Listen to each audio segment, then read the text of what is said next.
Bonjour et bienvenue dans cette nouvelle capsule Atteindre des objectifs sportifs. Alors vous vous doutez bien que les objectifs sportifs vont être conformes aux objectifs de façon plus générale, donc on va retrouver un fil conducteur bien sûr sur la façon de s'organiser, de mettre en place, de gérer son mental, mais nous allons quand même parler de cette spécificité concernant des objectifs sportifs. Donc les objectifs sportifs sont des challenges qui permettent de se dépasser. Donc en soi, c'est un bon exercice pour l'autodiscipline et pour la détermination.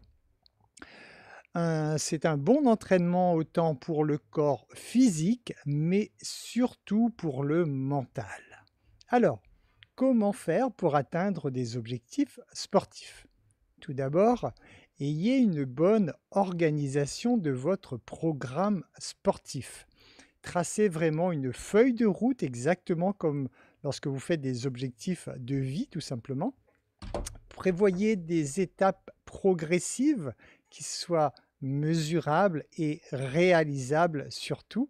Ne vous fixez pas des objectifs auxquels vous n'y croyez pas, bien sûr. Instaurer des habitudes, alors ça c'est la clé essentielle pour toute réussite. Dites-vous bien que c'est la toute première étape à mettre en place, c'est d'instaurer des habitudes. Alors vous avez déjà des outils pour cela, chez Harmonitis, qui vous permettent justement d'instaurer ces habitudes quotidiennes et quel que soit le type d'objectif que vous visez, je vous encourage vraiment à commencer par cette première étape cruciale qui est vraiment de pouvoir mesurer, pointer tous les jours quelles sont les petites tâches quotidiennes que vous désirez mettre en place afin que vous puissiez vérifier que vous instaurez ces habitudes en vous. Posez-vous naturellement aussi cette question du pourquoi. Bien sûr, pourquoi désirez-vous atteindre cet objectif sportif? Est-ce qu'il s'agit de vous prouver quelque chose à vous-même? Est-ce que vous avez un objectif santé? Est-ce que vous avez un objectif poids musculaire, etc., etc. À vous de bien définir quel est le pourquoi. Fixez-vous ensuite des objectifs qui soient en relation avec votre potentiel actuel. Bien sûr, vous allez partir de là où vous êtes aujourd'hui. Ne vous fixez pas tout de suite des objectifs trop élevés, ce qui ferait que vous pourriez décrocher très rapidement. Donc partez de là où vous en êtes aujourd'hui et après, graduellement, vous allez pouvoir bien sûr augmenter ces objectifs au fur et à mesure.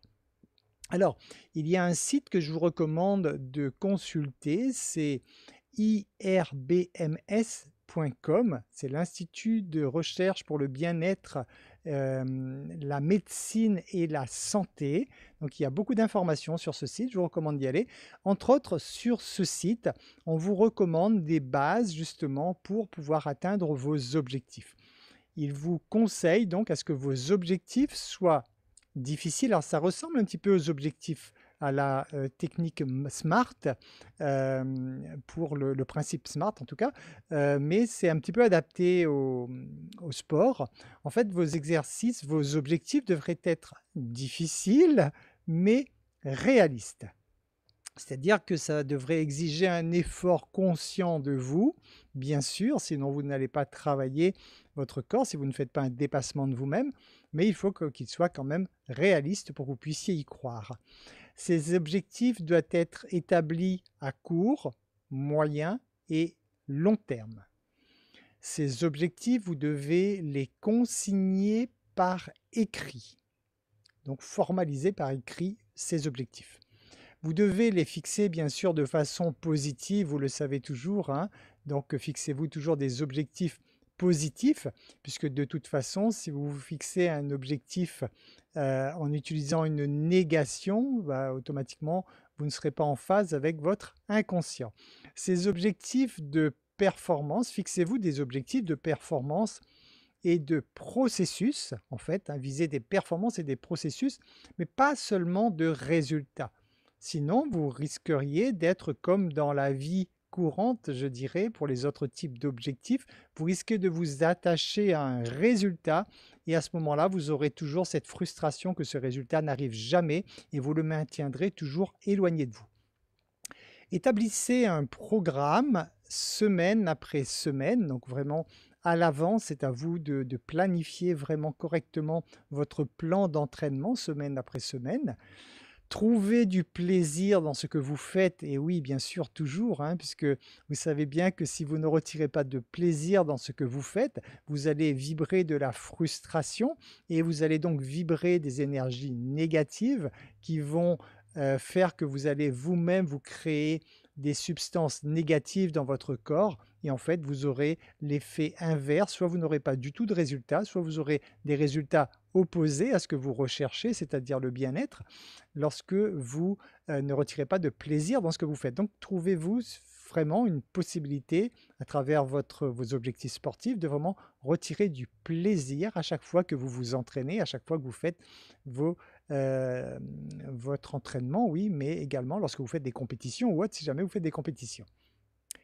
Adaptez votre alimentation, bien sûr. Si vous passez d'un mode sédentaire à un mode, sportif actif, il est évident que votre consommation, de calories, quotidienne déjà donc va augmenter puisque vous allez, dépenser beaucoup plus et il est, de ce fait, normal et évident que vous devez adapter votre alimentation à cette nouvelle habitude. Alors la technique d'entraînement haute intensité, en fait, c'est une technique qui vous permet d'obtenir de très bons résultats sans dépasser 20 à 30 minutes d'entraînement par séance, à raison donc de 3 à 5 séances par semaine. Voilà, c'est-à-dire que ça ne sert à rien d'avoir de très longues séances où vous allez vous épuiser, mais au contraire, il vaut mieux qu'elles soient intenses, de courte durée et de façon répétitive, bien sûr. Déterminez par avance des jours de repos, puisque votre organisme aura besoin de se reposer également. Donc pensez à bien déterminer quels sont les jours ou les moments de repos que vous vous octroyez. Privilégiez des petites actions quotidiennes à ne pas déroger. Une fois de plus, là on est sur le tronc commun pour l'obtention de vos objectifs, pour atteindre vos objectifs. Il est préférable de faire des petites actions, mais vraiment de les faire quotidiennement afin d'instaurer l'habitude et de faire que tout ceci s'ancre aussi bien dans votre corps que dans votre inconscient. Il est beaucoup préférable de faire ça plutôt que de vouloir démarrer trop vite, de vouloir courir trop vite et de vous épuiser et de tout lâcher à un moment puisque vous n'allez plus pouvoir tenir. Donc pensez vraiment à ces petites actions mais maintenez absolument cet impératif de les faire quotidiennement, à part le ou les jours de repos que vous aurez définis. Permettez-vous de temps en temps, naturellement, des petits écarts plaisir, hein, une petite pâtisserie de temps en temps si vous êtes gourmand ou un petit repas qui sort un petit peu des normes.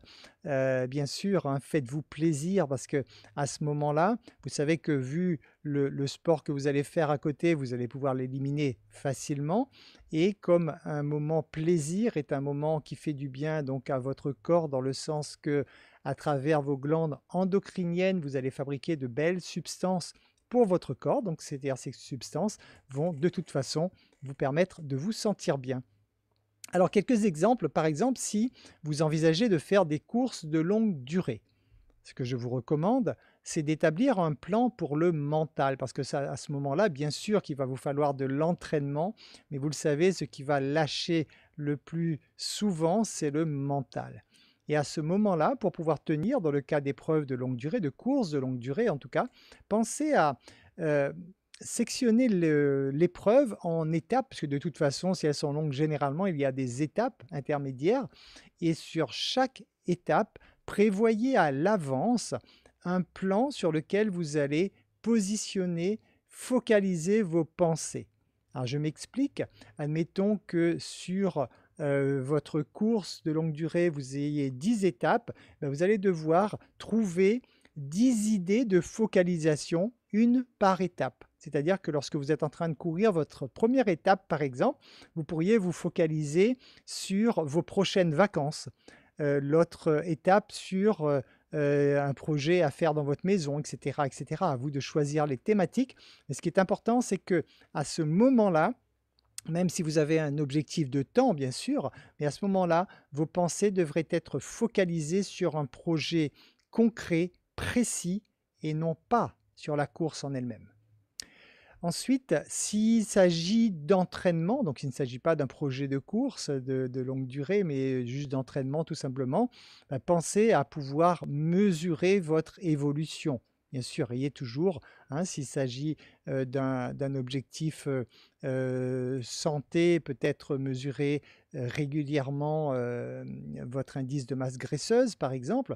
S'il s'agit d'un objectif de poids, bah, pensez à mesurer donc le poids, régulièrement et cetera, donc dans tous les cas ou alors de mesurer s'il s'agit de perte de centimètres ou de gain de centimètres en tour de taille ou autre, pensez à ce moment-là donc à mesurer et pour avoir donc un tableau de bord en quelque sorte qui vous permette de vérifier si vous êtes vraiment en train de progresser, à quel rythme vous progressez et cetera.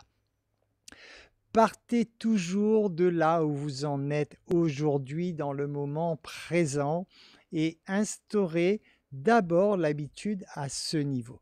Je vous recommande vraiment, si vous n'avez pas l'habitude de faire du sport et que vous voulez vous mettre à un sport, commencez vraiment les choses les plus simples possibles, vraiment pour ainsi dire en faisant très très peu d'efforts, juste pour instaurer d'abord l'habitude par rapport à vos capacités actuelles. C'est uniquement lorsque vous aurez instauré ces habitudes au quotidien que vous allez pouvoir monter progressivement. Mais ne démarrez pas directement d'un stade non sportif à tout de suite, dès les premiers entraînements, chercher à atteindre des résultats élevés parce que là, vous allez très vraisemblablement craquer et être déçu et lâcher et ce n'est pas du tout le but recherché.